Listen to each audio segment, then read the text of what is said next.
Hello, welcome back. Today we are going to look at this idea of a market model of demand and supply. We are going to take a very deep look at this idea of a market and how we can represent market by using a simple modeling framework which is mainly graphical, and we are going to call that modeling framework model of demand and supply. So if we go back to the circular flow diagram, which is probably the first time we were exposed to this idea of a modeling, we learned that the economy can be simplified by dividing the residents in an economy into two groups. One is the group of buyers and the other one is the group of sellers. We also learned that in the circular flow diagram, there are two kinds of markets that really characterize the activities that take place in an economy. And those markets are divided into two categories. One is what we call a product market, where the firms are on the selling side and the households are on the buyer side. Now, also there are other kinds of markets which we call product factors of production market, where firms are on the buying side, where they buy raw materials and other factors of production such as labor, capital from the households. So in the factors of production market, the household is the seller, the firm is the buyer, and in the product market or final goods and services market, the household is the buyer and the producer is the seller. The firm is the seller. What we are about to see in this discussion today is a model for the product market or the market for the final goods and services, where the buyer is the household and the seller is the firm. We believe that this is probably the most simplistic model of demand and supply that we can express, and we are going to mainly start with several restrictive assumptions to simplify our analysis of this product market. First of all, although this is not specified in the five assumptions that you're looking at, we're going to assume that our firms are both the producer and the seller of the product. Now, in reality, you should all know that a seller might not be the producer, because a seller could be simply a retailer who is buying the goods from a wholesaler. But in order to avoid confusions and complications, we are going to assume our sellers are also our producers. With that, we are going to make five more, simplification assumptions. These are assumptions which are going to make our life quite easy. The first assumption is about the nature of the market that we're going to look at. We are going to assume that the market is so-called competitive, which means that everyone can enter into this market, and everyone can live in this from this market. The market is populated by a large number of buyers and a large number of sellers. The product that firms produce are identical. Sometimes we call it homogeneous goods, which means that there is basically no distinction between the goods produced by firm A or firm B or firm C. So we can therefore assume that there is just one good, traded in the market. Also, we are going to assume perfect information sharing between the two sides of the market, where we are going to assume that there is no information asymmetry. Okay, so with these five assumptions, I did not really explain them in the order it is written, but you get the picture. We are now going to start looking at this market from the two sides of the market it constitutes. As a natural starting point, we are going to start looking at the buyer side of the market. Mainly, we are going to focus on the consumers, the households. Now, the households, as we mentioned before, is the buyer in this product market. So they buy a lot of things from the marketplace, and we want to understand their behavior.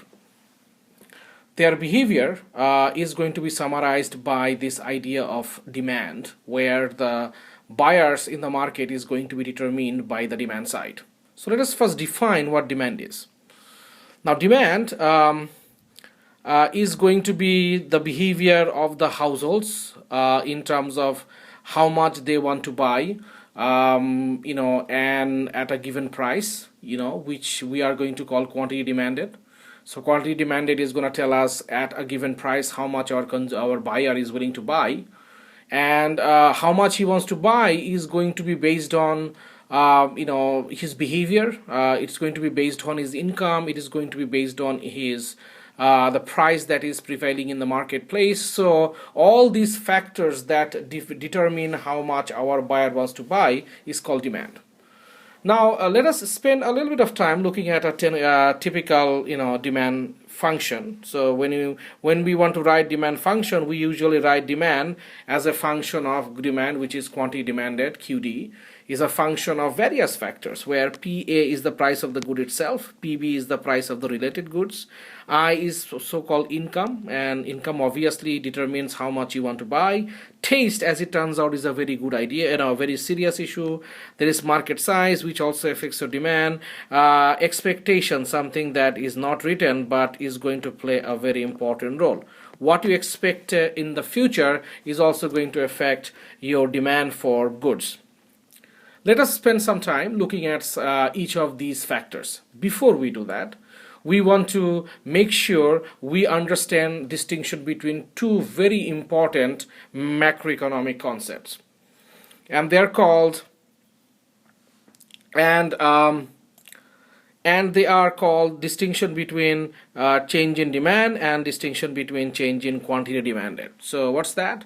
So when we talk about change in demand, we are basically interested in trying to understand how the consumer's behavior is changing towards certain products. So when we think about change in demand, the key focus is to understand behavior. When we think about or talk about change in quantity demanded, we are mainly interested in how much the consumer is changing the amount that he wants to buy whenever the price is changing. So a change in demand is only a behavioral analysis, and change in quantity demanded is a quantitative analysis. So quantitative, this is just numbers. Okay, and as you can see that both of them are important for us to really characterize our buyer in the marketplace. Okay, there are some really interesting ideas behind how we explain the consumer. We are now going to talk a little bit about what do you mean by how to define the consumer behavior, and we are going to now talk about something called law of demand and demand curve.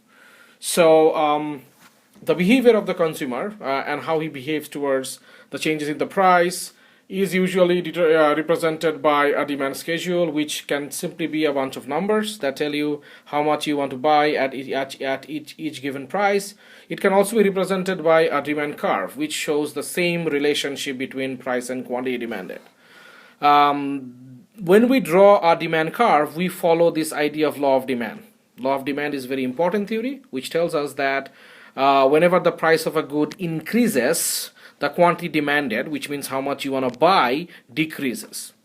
In a two-dimensional space, this means that in a two-dimensional space where price is measured by the vertical axis and quantity is measured by the horizontal axis, the demand curve is going to be a downward sloping curve, which means it's going to show a negative relationship between price and quantity demanded. So our law of demand basically says that whenever price increases, quantity demanded goes down. That's the basic idea.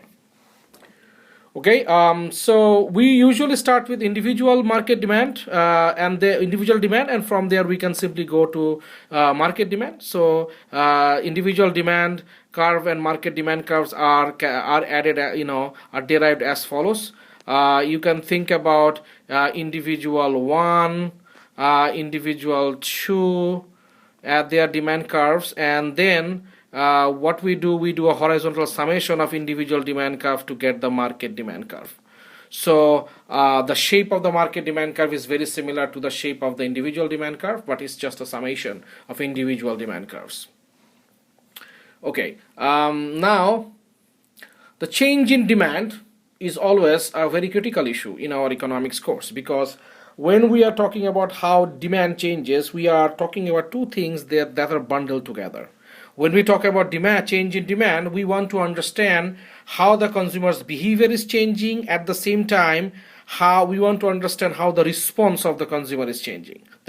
These are basically two different things, and we will be very careful in distinguishing between them. When we will talk about change in quantity demanded, this will be just the movement along the same demand curve. Like imagine that you have a demand curve, and this will be motivated by a change in price. Let's say when the price goes down from P1 to P2, our quantity demanded changes from Q1 to Q2. This will be called a movement of the demand curve, movement along the demand curve, and this will be representing something called change in quantity demanded. But on the other hand, under certain circumstances, your demand curve might shift either to the right, like from D to D1, or can shift to the left from D1 to D to D2. In this case, these are called change in demand. Okay. So change in demand is indicated by a shift, and change in quantity demanded is going to be characterized by a movement along the same demand curve. Okay. Now, obviously, change in demand is much more extensive because change in demand causes shift of the demand curves. So we want to understand what factors could change the demand or shift the demand. Our answer is going to be found by looking at the function that defines our quantity demanded. So notice that the quantity demanded is a function of the price itself and a lot of other factors. We have just shown that whenever the price of the good changes, there is a movement along the demand curve, so that the demand curve does not shift. But if anything other than the price, such as PB, taste, market size, or expectation about future changes, our demand curve is going to shift. What we're going to do now is we're going to look at a long list of factors that can shift our demand curve. The first of those factors are the prices of the related goods, which is that PB that we have in the function. Now, in the marketplace, the idea of related goods is as follows. There are some goods that we buy together, or sometimes there are goods that we buy as a substitute for one another, right? Examples of goods that we buy together could be coffee and sugar. Whenever you buy more coffee, you actually need more sugar because you like to eat sugar with coffee. So an increase in price of coffee can change the quantity demanded for coffee, but at the same time it can change the demand for sugar. So let's try to understand that. Okay. Imagine that there are two goods in the market. So these are complementary goods. So I'm gonna think about,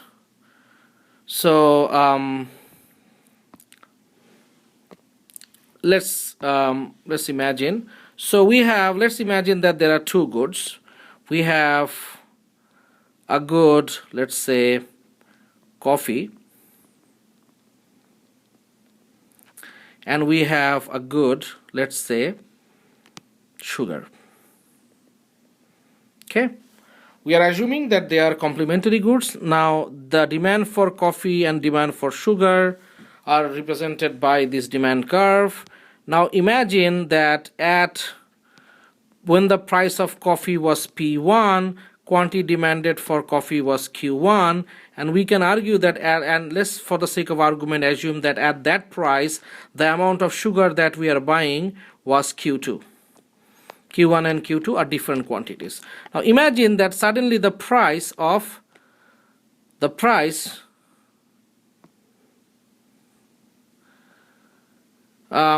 me redraw it again. I think something happened. So imagine for the time being that suddenly the price of coffee goes down.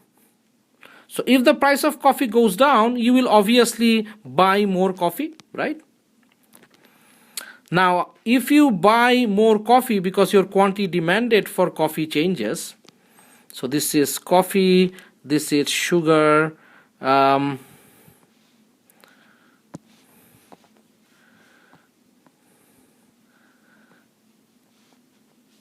This is coffee.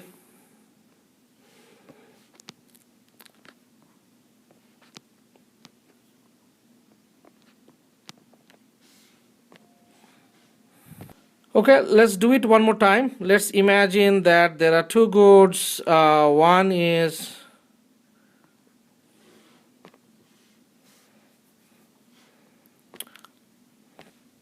let's imagine that there are two goods, coffee and sugar. So this is coffee, this is sugar.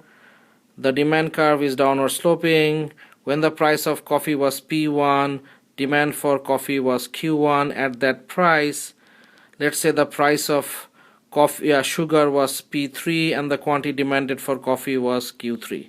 Suddenly the price of coffee goes down from P1 to P2 and you buy more coffee, let's say from Q1 to Q2. So when the price of coffee goes down, quantity demanded for coffee increases, meaning that you want to buy more coffee. Now let's try to understand this.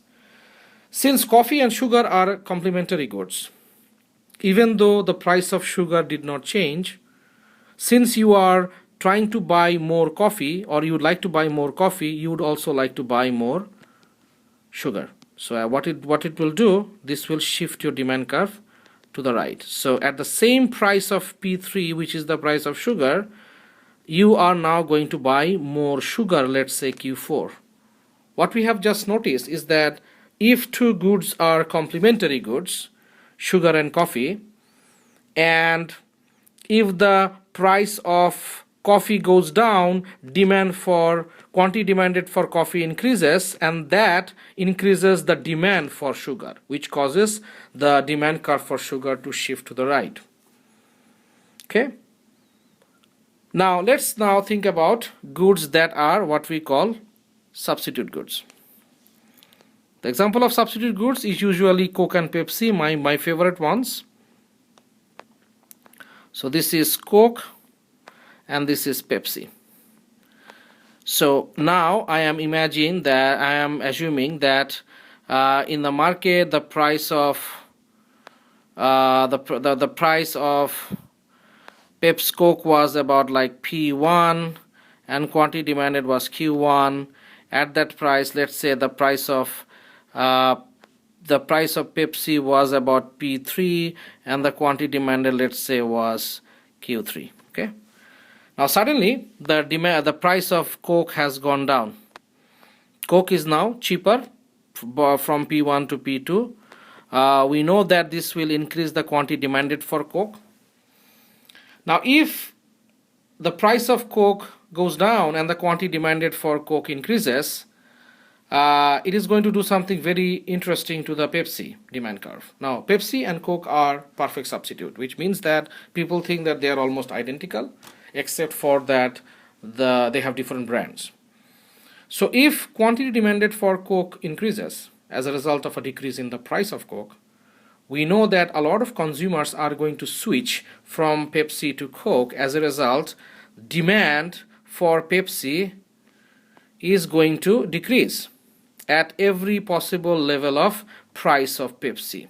Demand is gonna shift from D2 to D1 to the left.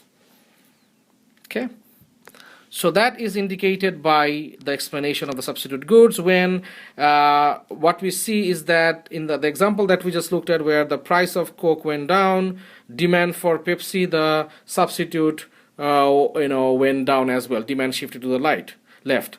The opposite is also true. If the price of Coke goes up, people's quantity demanded for Coke will go down, meaning that a lot of people will stop buying Coke. They will stop buying more Pepsi, so the demand for Pepsi will increase and the demand curve for Pepsi will shift to the right. So it should be clear that the importance of how goods are related is kind of critical in our economics course. Okay, let's look at an example. The example is being shown in your slide. So let's read the example question. So suppose that when the price of raspberries increase, Lonnie increases the purchase of papayas. So what are they saying? They are talking about an increase in the price of raspberries. So if the price of raspberries go down, increase, we know that the quantity demanded for raspberries will go down. At the same time, we see that Lonnie increases his purchase of papaya. So we see that the quantity of papaya goes up. So it seems like when you buy less raspberries, you are buying more papaya. So it's obvious that they are substitute goods, right? Okay. So the correct answer is D. Papaya and raspberry are substitute goods. Okay. The next topic is this idea of expected future price, and expectation plays an important role in defining and explaining the market behavior. So we should try to understand the effect of expectations both on the demand side and on also supply side, both on the consumer side and also on the producer side. So let's imagine that in the future you are expecting the price of the product that you're buying today to go up. So that's a very difficult problem for you. All right. Imagine for the time being, or assume for the time being, that the good is something that you desperately need. So you are expecting in the future the price of the good that you desperately need is going to go up. So what do you do today? One common human behavior that has been actually observed in the data as well is that you are going to buy those goods more today in an expectation that you are going to store these goods, and when tomorrow comes, you really do not have to pay higher price for the good because you have already purchased them in bulk. So that's why we believe that whenever there is an expectation that in the future prices are going to go up, demand goes up today, right? This is obviously true for goods which you can store, meaning that for non-perishable goods, an expected increase in future price causes your demand to go up today, to increase today. And we're going to sort of maintain a hypothesis that this is true for all kinds of goods in the market. Let's look at another example. The example is showing two demand curves, and so look at the question. The question is talking about an expected increase in future price. So if you expect the future price to increase, you are going to increase your demand, so your demand curve will shift. So it means that if your original demand curve is D1, your new demand curve is going to be D2. So the correct answer would be a movement from D1 to D2. The answer is C. Okay. Now let's move on to the next topic. This is also a very, very interesting topic to begin with. We are now going to look at how income affects your demand, your quantity demanded. One could argue that income probably is one of the most important issues that defines how much of a good we want to buy and how is our behavior towards a good. As a general rule, we could argue that if my income increases, people will feel like they have more money to spend, so they probably would like to buy more goods, so their demand would probably go up. In reality, as it turns out, that not all goods have the same kind of feature, right? Not all goods demand responds to income in the same way. More precisely, we will talk about two different kinds of goods. The first kind of goods is what we will call a normal good. A normal good is a good for which whenever there is an increase in income, the demand curve is the demand for that good increases. So for a normal good, let's say your original demand was D, and suddenly at original demand, and when the price was P1, you wanted to buy Q1, and suddenly there is an increase in income. So income increases, your quantity demanded increases, which means that even when no price changes, your demand curve shifts from D to D1. As a result, your quantity demanded increases, so your demand shifts. So that's the normal good. What is interesting is the issue of the inferior good. I want to start with a discussion of inferior good first by providing some example, right? So imagine a good such as ramen noodles, right? When you are an undergraduate student, when you are poor, you probably buy a lot of ramen noodles, but as after you graduate, after you have an increase in your income, you're going to say to yourself that, I have now more money, I would like to buy a better source of carbohydrate like pasta or whatever. So when your income increases after you graduate, you start buying less of ramen noodles, right? You can also make the same argument about non-branded jeans, right? Whenever your income is low, you don't really care about branded jeans or non-branded jeans. But as soon as your income starts going up, you pay attention to the brand. So these are the examples of goods for which, as our income increases, we actually buy less of those goods. So these goods are called inferior goods. And in case of an inferior good, if my original demand was D and my price was P1 and my quantity demanded was Q1, as my income increases, my quantity demanded is going to go down. The only way that can happen is that with the same price, my demand curve is going to shift to the left. Notice the distinction. In case of a normal good, as income increases, your demand curve shifts to the right. In case of a inferior good, your demand shifts to the left when income increases. So the effect of income is very different on these two goods. Okay. So let's now look at another example. This is a fairly simple one. Let's say the example is that the good is represented is an inferior good when the income increases. We know that when income increases, if the original demand was this one, our demand is going to shift to the left. So what we are going to have, our demand curve is going to shift from D2 to D1. Okay. So the answer would be D.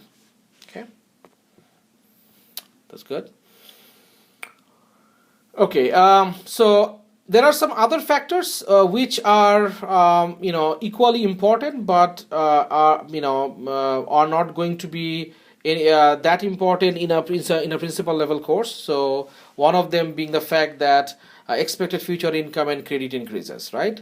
So whenever there is an expected future income, so when future income increases, meaning that you know that in the future you are going to be richer, so what you will do, you will save less today, meaning that you say to yourself, hey, I do not really need to save my money, I can spend as much as I like. So if you save less, you spend more, and if you spend more, your demand increases. So the same thing is true for a future expected increase in your credit. So anytime expected future income increases, future credit increases, your demand curve is going to shift to the right. Number of buyers has obvious effect on the demand. If the number of buyers increase, our demand is going to shift to the right. I would argue that the last factor, the preference or taste, is kind of critical. To begin with, preference and taste are fundamental, right? We buy stuff from the marketplace because we like them, and how our behavior towards the good in question is critically important. The example that I always give my student to is this mad cow disease incident. So the mad cow disease occurred in the 1990s in Europe. In UK, in 1992, a pound of beef was about $1, about $10. Meat is expensive in USA. In UK, by 1994, in UK, the price of a pound of meat was about 50 cents. Okay.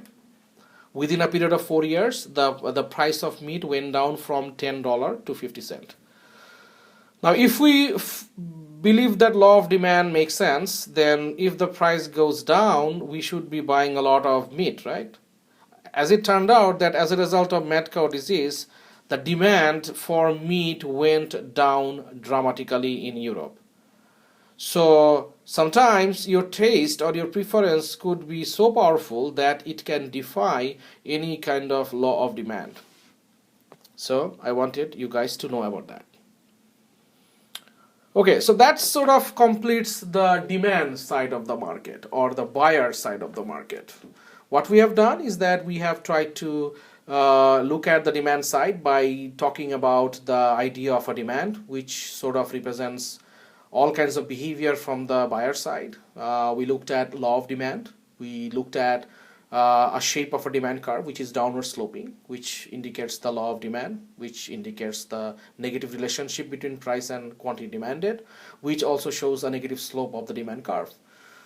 Then we looked at a long list of factors that affect our demand, like the income, the related goods, expectation about future price, expectation about your future income, your taste, the size of the market. All those factors really change your demand. So that was a very detailed discussion about demand.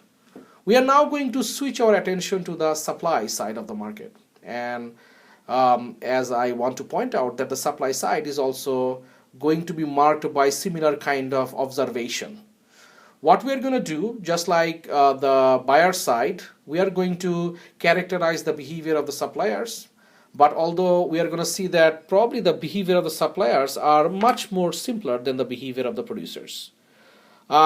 So let's start with the idea that when we talk about the supply side, we are basically talking about producers or suppliers. And the word that I want to start today with on the supply side is this idea of profit. Okay, so profit is what drives our producers, right? Profit is coming from two things: total revenue and total cost.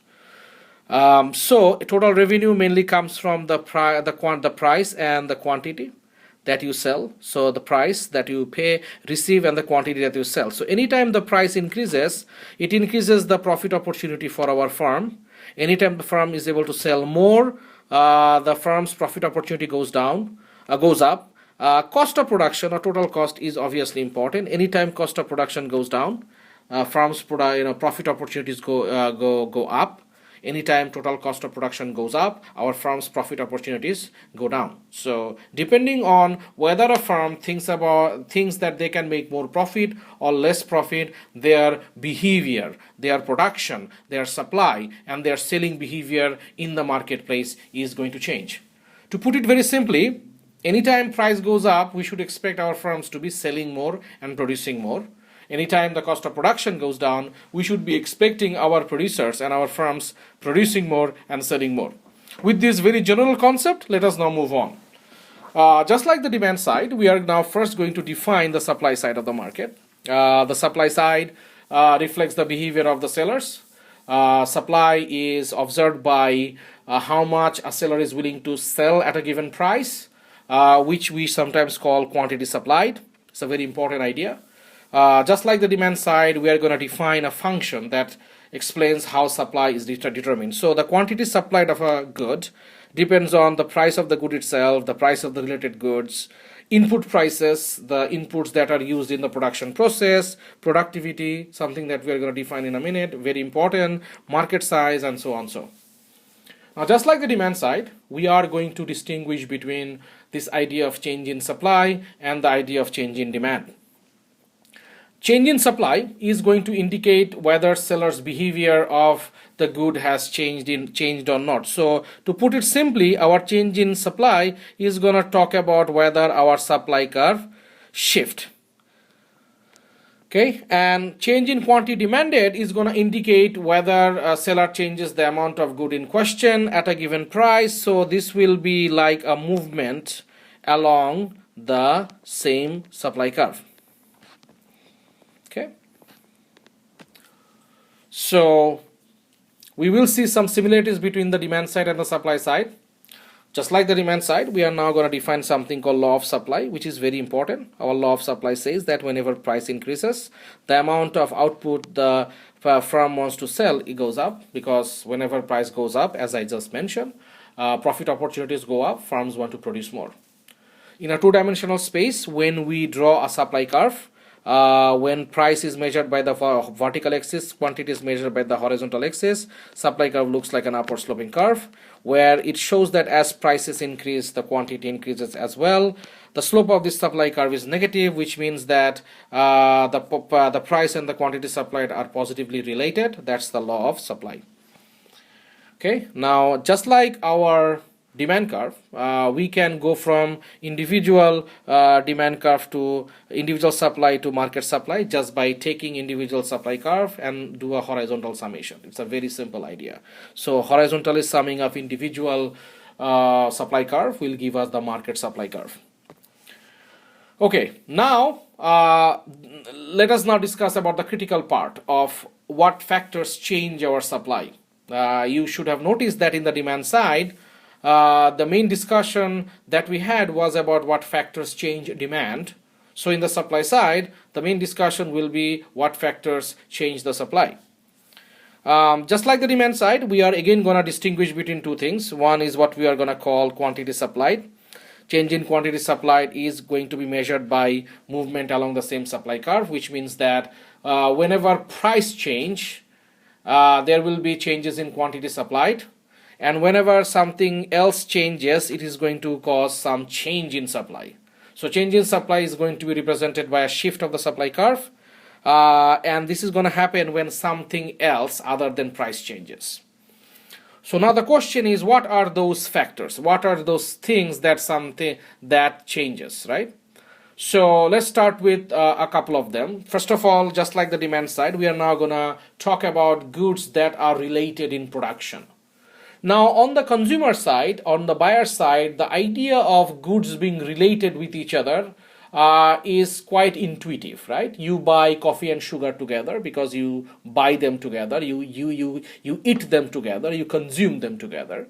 You buy Pepsi as opposed to Coke, or Coke as opposed to Pepsi because you believe that they are kind of substitutes. This idea of substitution and complementarity are equally valid in the supply side, but now we are talking about production. Now, what we want to start today with this discussion is by asking us ourselves is that can there be some kind of substitute in the production, and can there be some kind of complementarity in production? Let's start with an idea that sometimes production can be complementary, right? So the one that I really like, and we will hopefully we're going to have a discussion about that again in the future, is pollution. Imagine that you have a car and you are polluting the air by burning fuel in that car. So if the price of let's not think about car, let's think about you producing an industrial product. So industrial product like dye, something that we sometimes talk about. So think about a dye production. So dye production and water pollution. So let's say water pollution, right? So dye production, and this is water production, water pollution, right? So if for some reason the amount of the price goes up for dye goes up from P1 to P2, you increase your supply of dye, meaning that you produce more dye. As you produce more dye, you automatically pollute air more without the price of pollution to change. Now, this is a more advanced topic. We are going to talk about how water pollution can be priced, but imagine for the time being, assume that there is a price of water pollution. So water pollution is a complementary good to dye production, because the more dye you produce, the more water you pollute. So whenever the price of dye increases, your quantity supplied for dye goes up, you produce more dye, and as a result, your supply of water pollution to the economy increases, and supply curve shifts to the right. So that means that whenever there is an increase in the price of that good, just like the dye, this will increase or shift the supply of the other good, which is the water pollution. So in the complementary production, we can say that the price of good is positively related with the quantity supplied of the complementary good. So their relationship is very interesting. The other kind of relationship that we will have is when goods are substitute in production. So let's imagine two production. One is when you are producing corn, and the other one is when you are producing soybean. Corn and soybean. Okay. Those of you who are familiar with the agricultural production, you should know that they require similar kind of land arrangement, same kind of fertilizer. So imagine their supply curve looks like that. S and S1. Imagine the original price of corn was P1, quantity supplied of corn was Q1. At that price, let's imagine that the corresponding price of soybean was P2 and the quantity supplied of soybean was Q2. Now suddenly there is an increase in the price of corn, P1, from P1 to let's say P3. So obviously Q3 supply is gonna go up for corn, because according to the law of supply. Now this is very important. When the price of corn is going up, our farmers are thinking about producing more corn. Now you know that these two are substitute in production, meaning that the farmer has the same piece of land, same fertilizer, which he can either use in the corn production or in the soybean production. So if our farmer is now producing more corn, he has to produce less soybean. So even though the price of soybean does not change, the supply of soybean shifts from S1 to S3. So when the price of corn went up, supply of soybean went down, right? When the price of corn increases and the quantity of soybean goes down, it takes a leftward shift. So this is very interesting, because in this case if the goods are substituted in production, they are negatively related. Let's look at an example. The question is about complementarity in production. A decrease in the price of a complementary good in production leads to a decrease in the supply of the good in question. That makes perfect sense, right? Because if the price of your dye production went down, you are going to produce less dye, and if you are producing less dye color, you are also producing less water pollution, so it makes sense, right? Good. The next candidate is this idea of expected future price. In the consumer side, we learned that expected changes in future prices are critical for our consumer, because what the consumer expects about future prices affects their saving behavior today, affects on whether they want to buy more goods today or save some money for future. Just like the consumer side, the producers also respond dramatically to expected future prices.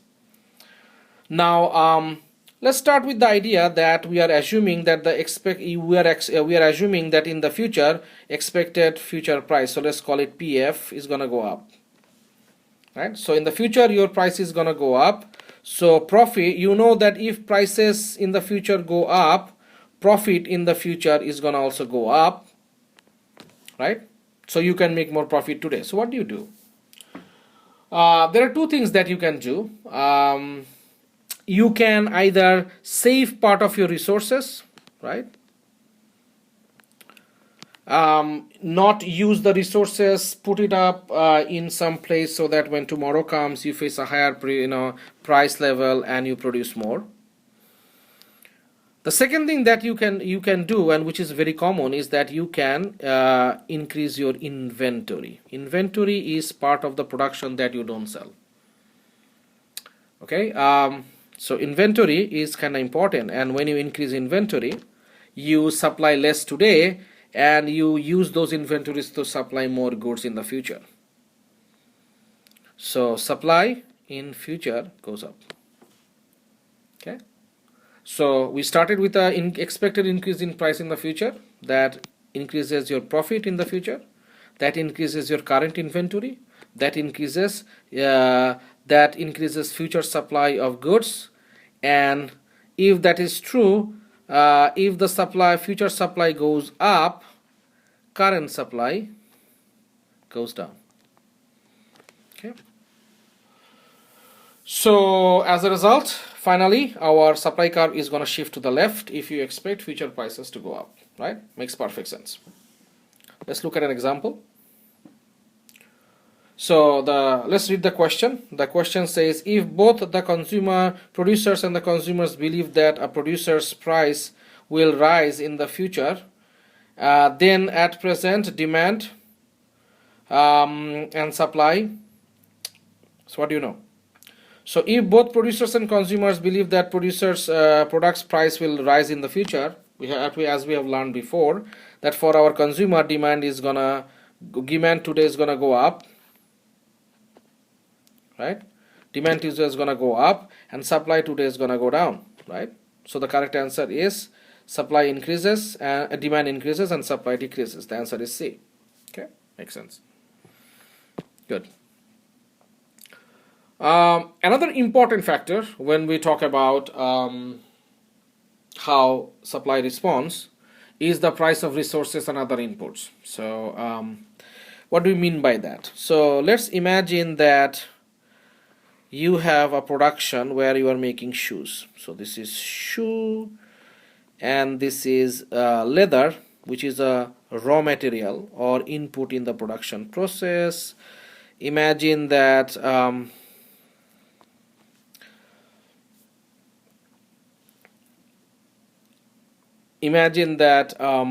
the supply curve looks like that, and leather is what you are buying from the factor market. Let's say the price of leather was P1, and at that you are buying Q1 amount of leather. At that same price of leather, let's say the price of the shoe that you are producing was P2, and at that you are supplying Q2 amount of shoes. Suddenly imagine that the price of leather increases, meaning that your leather now becomes more expensive. Let's say the price of leather goes to P3. As a result, your quantity demanded for leather will go down. What does it mean? It means that you're going to buy less leather.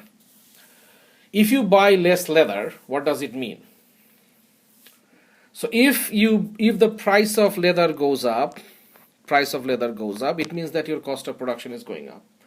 It means that if your cost of production goes up, you are going to buy less factors of production, less inputs. And if you buy less inputs, you're going to produce less. And as a result, your supply curve is going to shift to the left. Very simple idea. So whenever the price of an input increases, it decreases the profit opportunity for our firm. And our firm only cares about profit. So they're going to stop buying less. They're going to start buying less of inputs, and if they buy less inputs, they're going to produce less, and supply curve will shift to the left. Simple idea. Okay. Let's look at an example. So in the example, the shift is the shift in the supply curve from S1 to S2, from S1 S to S2. So we are looking at a rightward shift of the supply curve. Might reflect a decrease in the cost of tomato sauce used to produce pizza. That could make sense because cost of tomato sauce is a factor cost. It's a cost of production. If the cost of production goes down, firms will find better profit opportunity, so they are going to produce more. So A makes perfect sense. A decrease in the number of pizza producers, that's going to shift our supply curve to the left. An increase in the price of pizza, that is not going to shift our pizza curve at all. It's going to just move, it is going to cause a movement along the supply curve. an increase in the income if pizza is a normal good. Notice that this is for the demand curve and not for the supply curve. E, an increase in the price of a good, that is a substitute for consumers. Again, this is related to demand curve. So the only correct answer is A.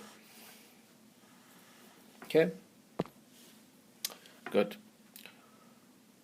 The next candidate is the number of sellers. We should have a very clear understanding about that. If the number of sellers increase, right, the supply curve shifts to the right.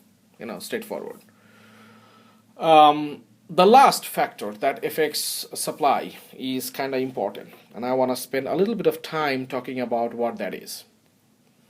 So the last factor that affects supply is called productivity, and in more general sense, this is also called technology. So they are kind of connected. Productivity and technology both refers to things that firms do that increases their production level with the same amount of resources.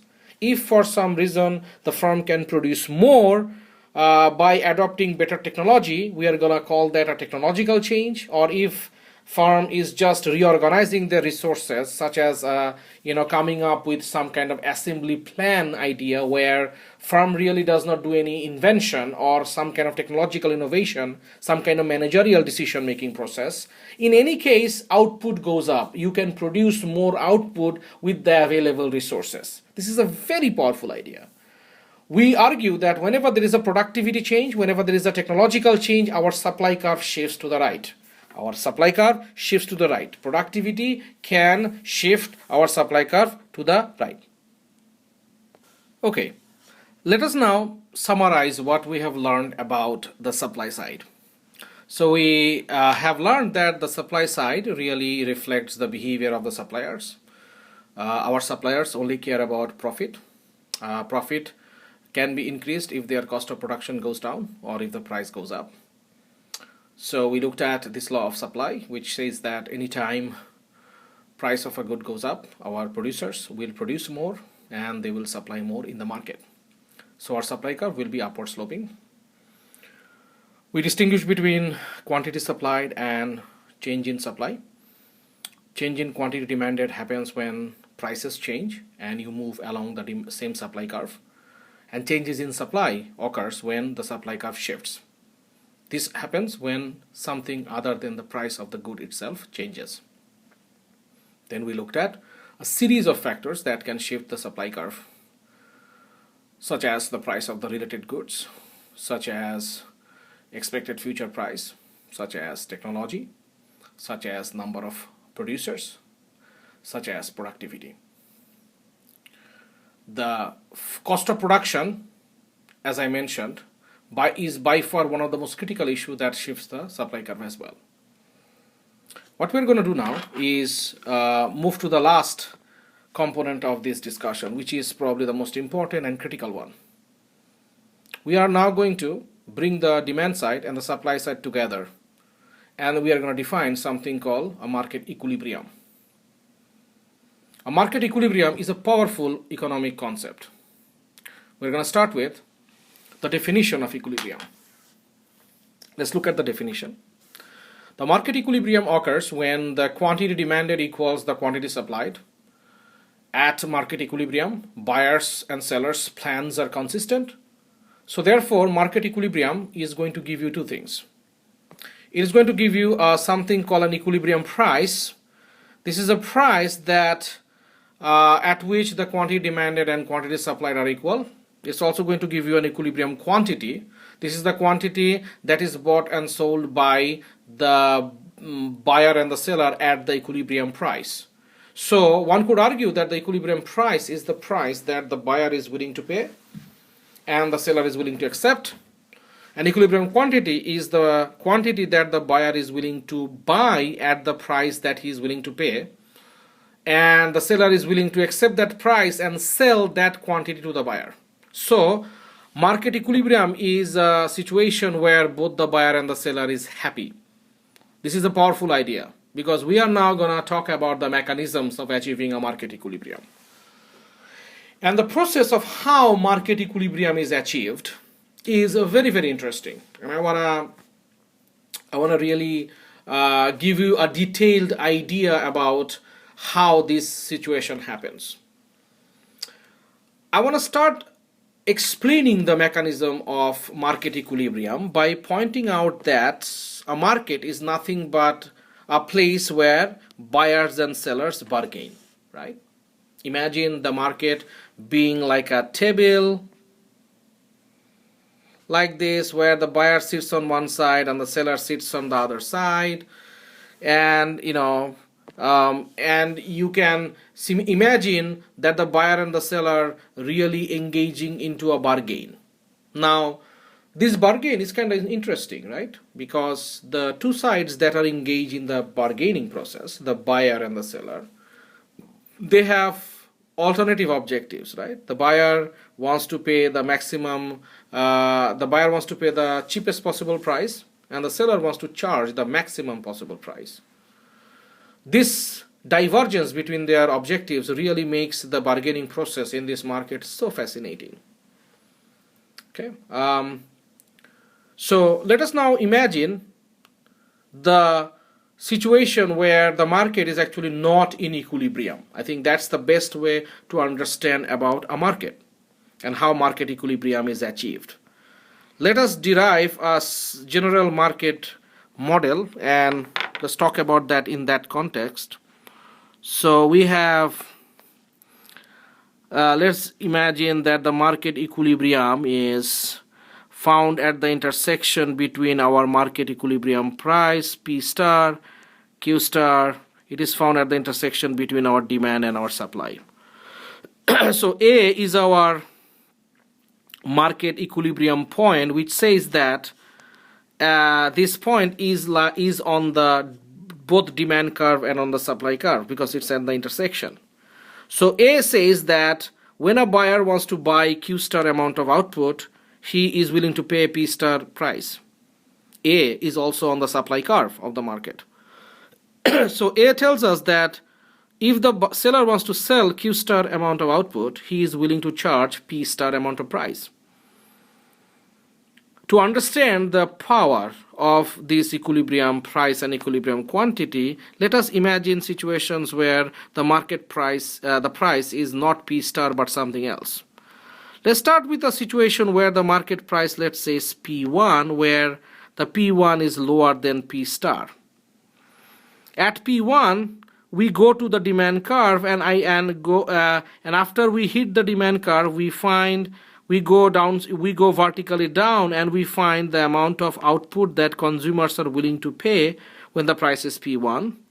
At P1, we go to the supply curve and then go vertically down to figure out how much output the producers are willing to sell at P1 price. Let's call it Q2.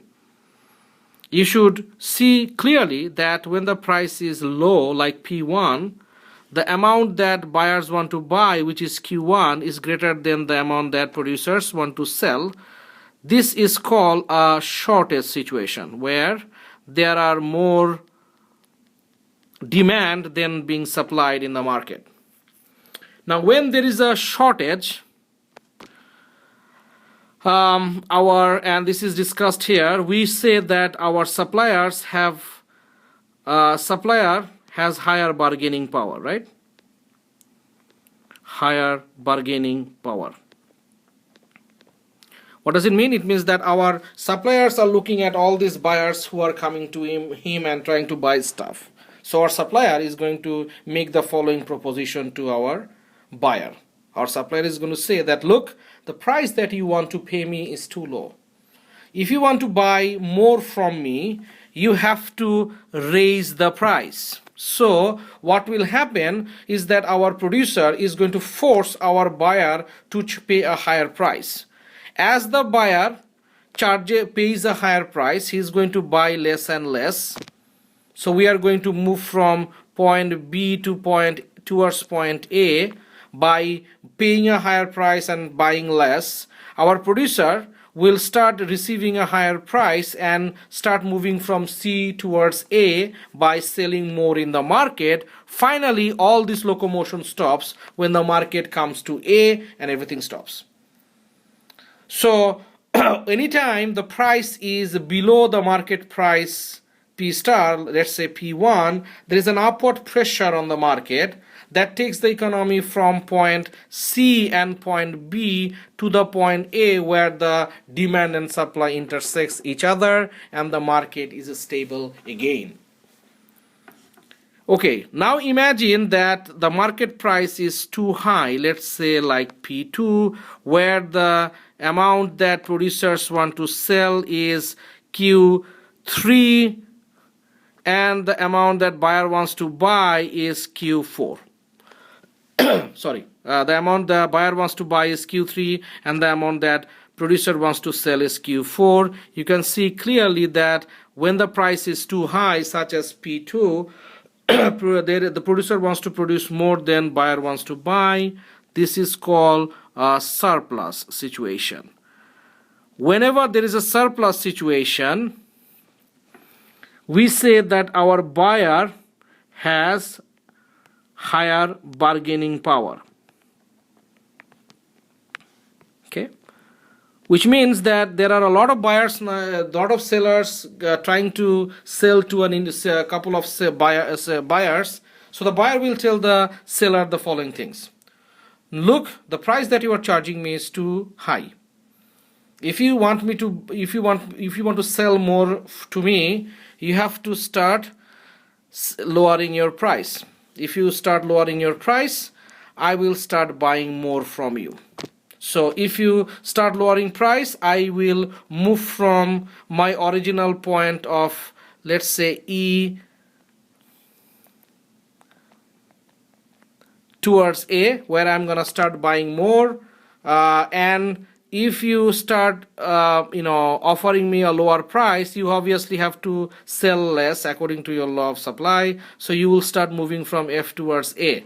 So when the price is higher than the market equilibrium price of P star, such as P2, there is a downward pressure on the market price until the economy moves to point A and the market is in equilibrium.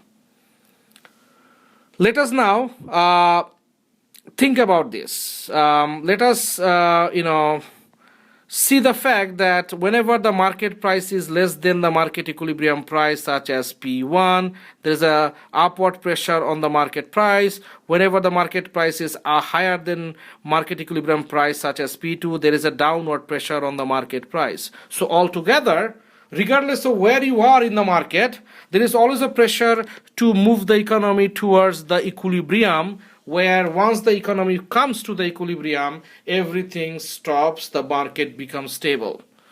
So therefore, market equilibrium is the only stable economic conditions that can exist in a market. Okay, so that's very interesting.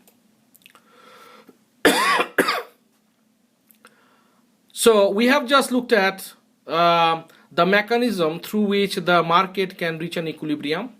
The mechanism could come from a surplus situation or from a shortage situation, and whatever the kind of situation the market starts from, if conditions help us, we will always move to an equilibrium and the market will be stable there until and unless something else happens to the demand or supply side.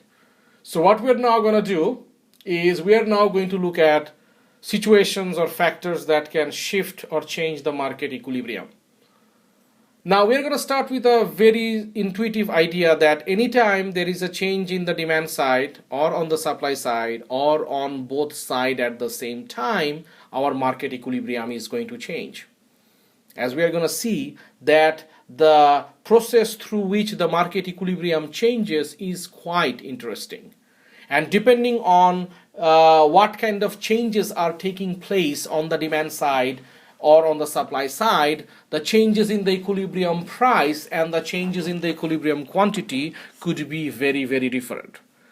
We're going to start with some easy examples. I have placed some blank space in these experiments so that while I am drawing those graphs, I hope that you guys will also be drawing with me and keep that as part of your record. So what we're going to do first is we are going to start with a situation, try to understand what happens when there is an increase in demand in the market. So we're going to start with a situation where the market is originally in equilibrium. That's always the starting point. So we are going to say that the market equilibrium is found at the intersection between the demand and supply curve. So we are going to always start with a situation where the market is in equilibrium at point A with demand curve and supply curve D and S.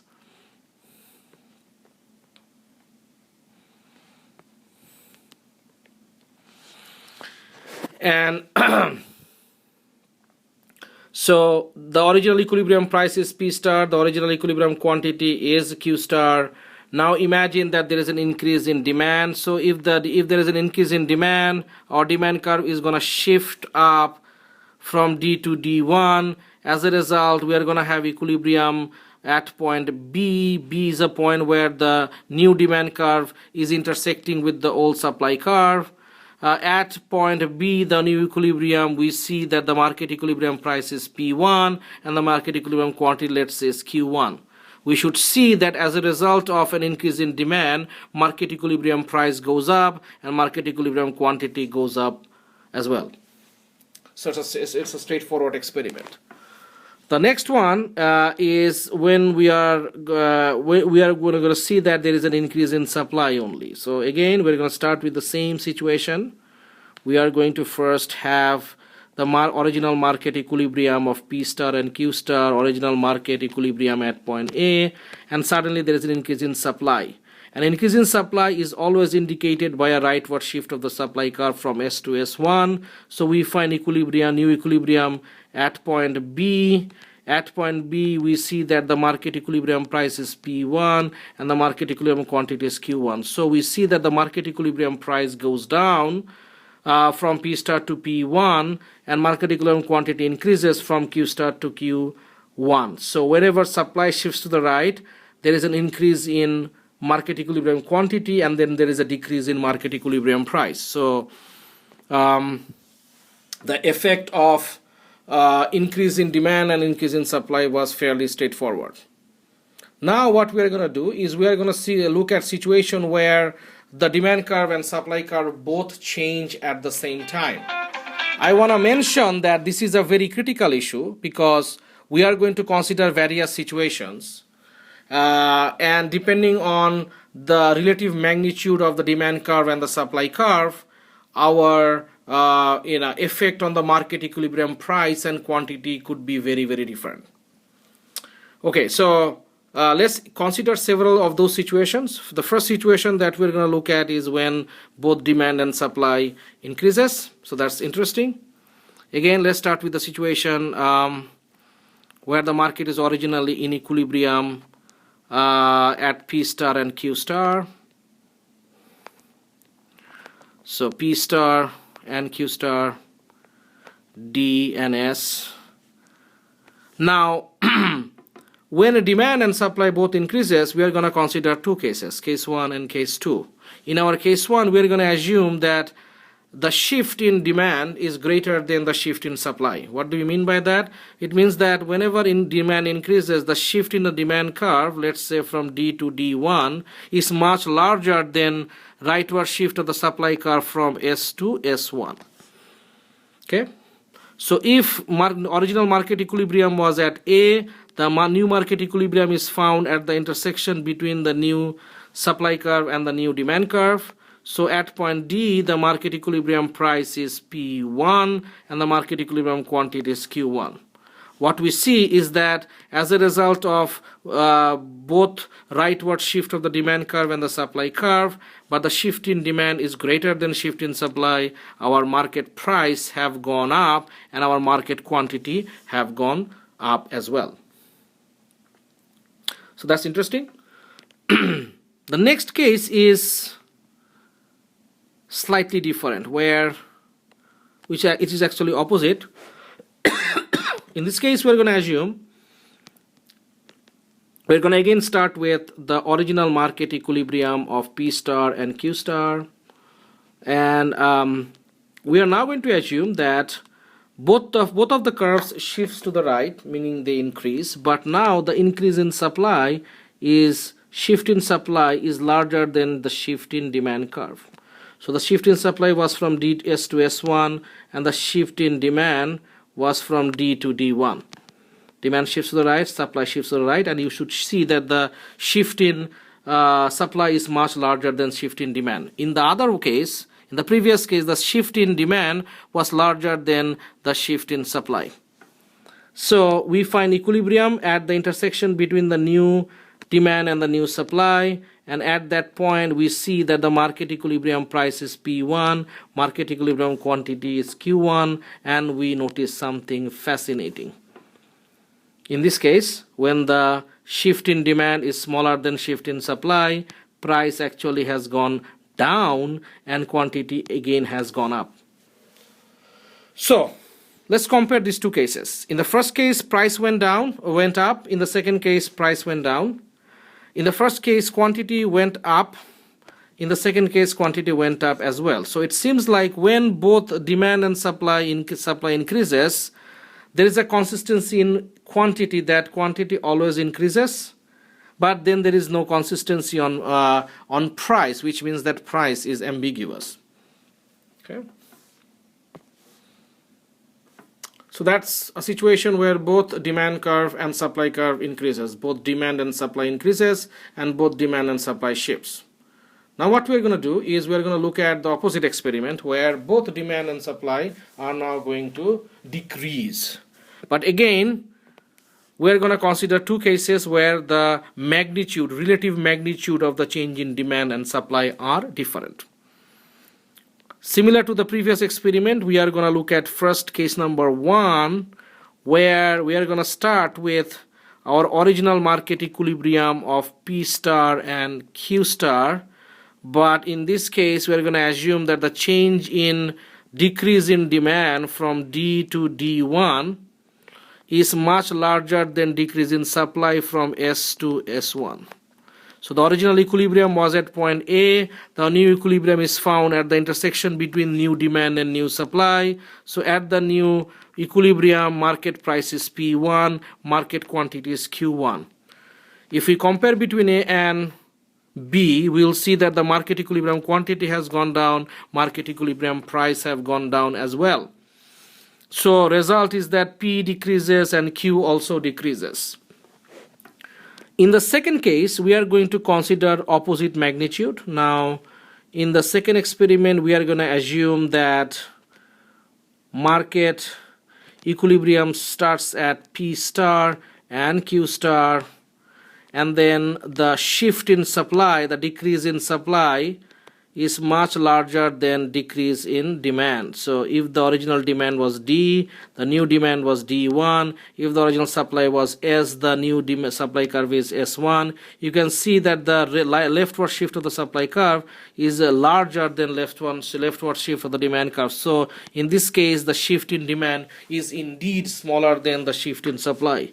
So the new equilibrium is found at the intersection between the new demand curve and new supply curve. At that new equilibrium, let's say the original equilibrium was A, the new equilibrium was at B. At that new equilibrium, price is P1 and quantity is Q1. Notice, in this case, price have gone up, quantity have gone down. So if we compare these two cases, we would realize that in the first case, price went down. In the second case, price went up. In the first case, quantity went down. In the second case, quantity went down as well. So we could argue that whenever both demand and supply decreases, the effect on P is ambiguous, and the effect on Q is that it's going to decrease. I apologize, there is a typological mistake. I'm going to fix this right away. So in both cases, Q is going to decrease, and the effect on P is ambiguous. So this was interesting. I hope that you are drawing while I am drawing them. I just fixed that so that when I upload this complementary document, you can also look at the actual results. Okay, so now we are going to look at two very interesting and opposite movement on the demand and the supply side, and just to get an idea about how they are going to affect your market equilibrium. So the first one that we're going to look at is a situation where demand increases and supply decreases. Demand increases, supply decreases, meaning that demand is going to shift to the right and supply is going to shift to the left. In this case, we are also going to consider the relative magnitude of the demand, change in demand and supply. So let's imagine that we are starting with the original market equilibrium price and quantity. Let's say this is P star and this is Q star, original demand and original supply. We are going to first assume that demand increases, so the relative magnitude of increase in demand side is larger than the decline in the supply side. So rightward shift of the demand curve is larger than the leftward shift of the demand curve, supply curve. So that's like what we are saying. So the original market equilibrium was at A, the new market equilibrium is at B. At that new market equilibrium, we see that the market equilibrium price have gone up and the market equilibrium quantity have gone up as well. Okay, so in this case, P increases and Q increases both. The other case is going to be when we are going to consider opposite magnitude change. So again, let's start with the original market equilibrium quantity and price, let's say P star and Q star. Now our increase in demand side is going to be assumed to have smaller magnitude than our decline in the supply side. So our supply shifts from S to S1, demand increases from D to D1. You can see clearly that the leftward shift of the supply curve is now larger than the rightward shift of the demand curve. The original equilibrium was at point A. The new equilibrium is at point B. At that equilibrium, we see market equilibrium price has gone up and the market equilibrium quantity has gone down. Right? Let's now compare. In the first case, market price went up. In the second case, market price went up. In the first case, equilibrium quantity went up. In the second case, equilibrium quantity went down. So we can argue now is that the effect on Q this time is ambiguous, and the effect on P is that P is going to increase all the time. So whenever demand increases and supply decreases, we can conclusively say that P will always increase, but the effect on Q, equilibrium quantity, is going to be ambiguous. Okay. Let's now look at an opposite kind of experiments where your demand is going to decrease and the supply is going to increase. Again, we are going to consider two different cases. In the first case, we're going to assume that the magnitude of change in demand is greater than magnitude of change in supply, which means that we're going to start with a market equilibrium of P star and Q star. Our demand is supposed to decrease, so we are going to assume that the amount of decrease in demand from D to D1 is larger than amount of increase in supply from S to S1, so S to S1.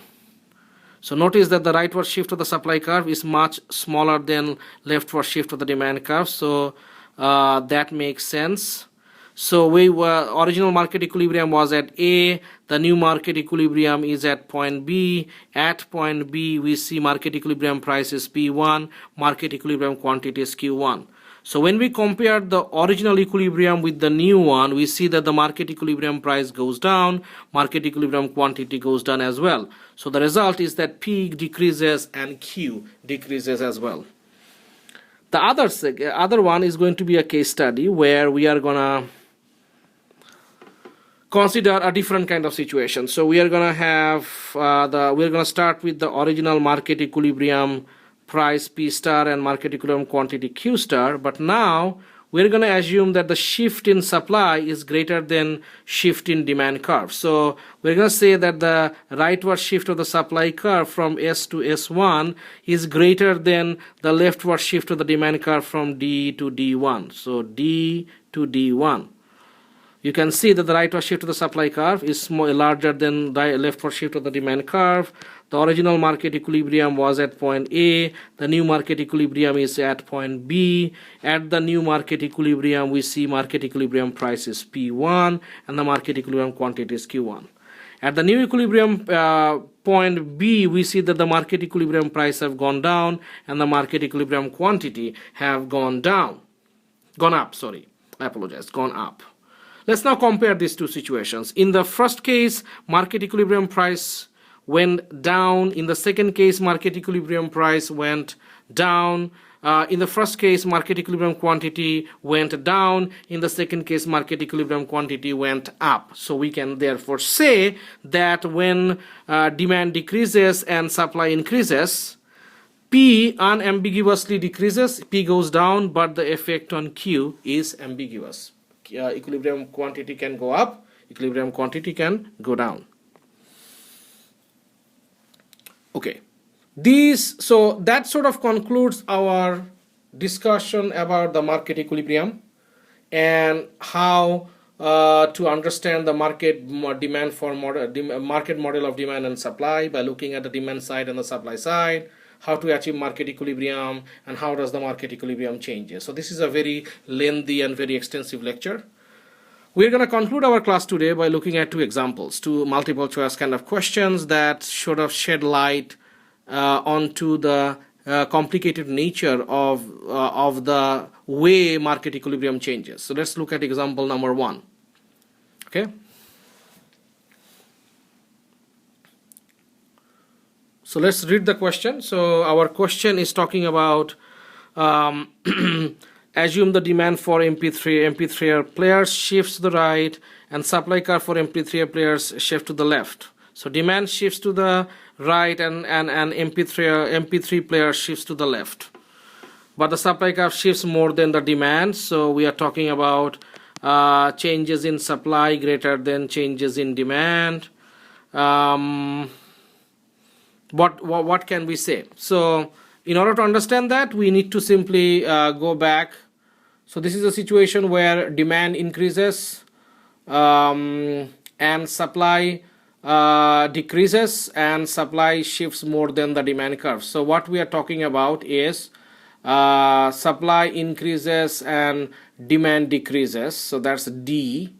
Supply increases, demand decreases, and this is case number 2, where the shift in supply curve is greater than shift in demand curve. So we know that in this case, price increases and quantity decreases. So the answer to that question is going to be D, where the equilibrium price will increase and the equilibrium quantity will decrease. So I hope that you should realize by now that if we can understand the set of graphical analysis that we just carried out from A to E, we should be able to figure out any kind of changes in the market equilibrium. The next example is also is easy to understand once we understand the graphical changes to market equilibrium. So let's read example number 2. Okay, so it is talking about price of California wine is assumed to be a normal good, have risen in recent years. So we are talking about an increase in price. Over the same period, the price of French oak barrel used for wine storage have dropped and consumers' income has risen. Two things are happening, right?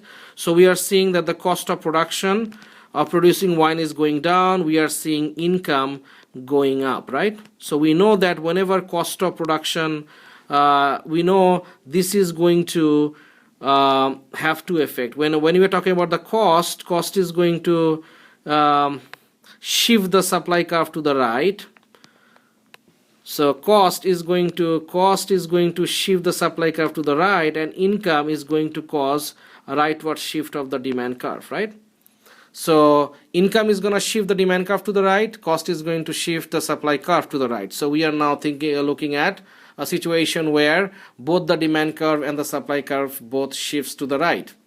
The question is, we have seen that whenever demand curve shifts to the right, supply curve shifts to the right, price and quantity, the effect on price is kind of ambiguous.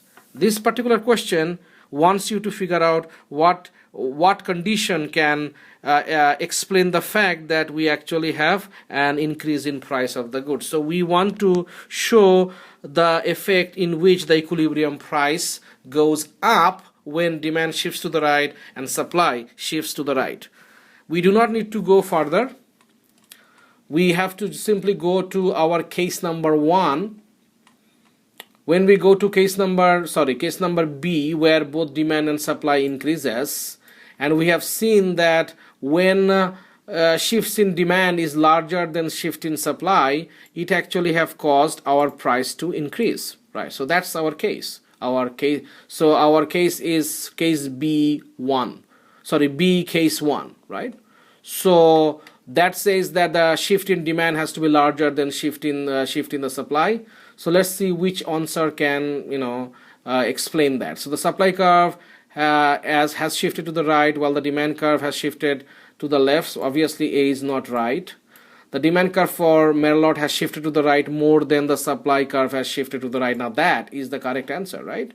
Let's look at the other ones. The demand curve and the supply curve for Merlot have both shifted to the left. C is wrong. A is wrong. C is wrong. D, the supply curve for Merlot has shifted to the right more than the demand curve has shifted to the right. So this is case number 2, right? In B, this is wrong because we have just shown that whenever supply curve shifts to the right more than demand shifts to the right, it is going to cause the equilibrium price to go down. So the only correct answer is B. That makes sense, right? So that really concludes our discussion on the model of market demand and supply and market equilibrium, and how that market equilibrium is achieved and how that market equilibrium can change. So I hope that you have enjoyed this class lecture as much as I have, as much enjoyment I had while recording this. Please make sure you exercise a lot with the kind of problems, draw them, try to understand the logic behind them, and I think this will be a very important chapter towards your understanding of microeconomics in the future. So thank you very much.